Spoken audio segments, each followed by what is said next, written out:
প্রাকৃতিক মহাবিপর্যয়কারী বন্যা পরিস্থিতিতে ভাসছে বাংলাদেশের পূর্বাঞ্চল।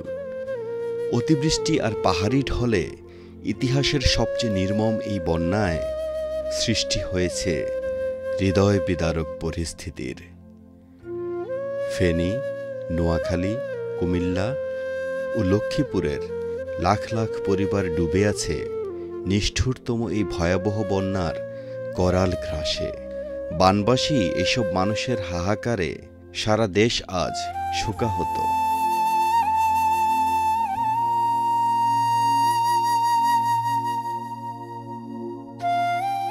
এই বানবাসী মানুষদের পাশে দাঁড়িয়ে সহায়তার হাত বাড়িয়ে দিচ্ছে সারা দেশের বিভিন্ন শ্রেণী পেশার মানুষ, সংগঠন ও শিল্প প্রতিষ্ঠানসমূহ।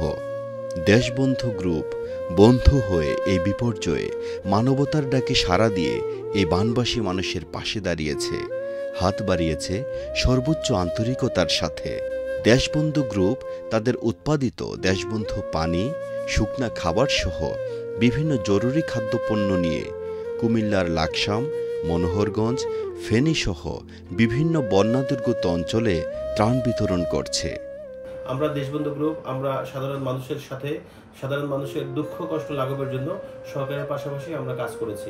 এইবারে নোয়াখালী, আপনার ফেনী এবং কুমিল্লায় যখনই বন্যার একটা অবস্থা আমরা শুনলাম, তখনই গ্রুপের পক্ষ থেকে, কোম্পানির পক্ষ থেকে সিদ্ধান্ত হইলো আমরা এই বানবাসী মানুষের পাশে থাকবো। আমরা সেখানে গিয়েছিলাম, আমি গিয়েছিলাম, আমার টোটাল টিম ওখানে ছিল। আমাদের ডিজিএম সাহেব ছিলেন, আমাদের এজিএম সাহেবরা ছিল, আমাদের ব্র্যান্ডের হেড যে ছিল, বাংলাদেশ সরকারের মাননীয় উপদেষ্টা জনাব আসিফ মাহমুদ ভুইয়া সাহেব ছিলেন, ওখানে আপনার লাকসামের টিওনো সাহেব ছিলেন, সেনাবাহিনীর ঊর্ধ্বতন কর্মকর্তা ছিলেন। আপনারা দেখছেন আমরা নৌকায় করে আমরা বিভিন্ন জায়গায় খাবার মানুষের হাতে হাতে পৌঁছে দিয়েছি। সরকারের মাননীয় উপদেষ্টা আসিফ মাহমুদ ভুইয়া দেশবন্ধু গ্রুপের ত্রাণকার্য পরিদর্শন করে দেশবন্ধু গ্রুপের আন্তরিকতার প্রশংসা করেন। ধীরে ধীরে পানি কমতে শুরু করলেও বন্যায় এখনও পানিবন্দী হয়ে আছে অগণিত মানুষ। পানি কমে গেলে দেখা দেবে বন্যা পরবর্তী রোগব্যাধি সহ নানা ধরনের মানবিক সংকট।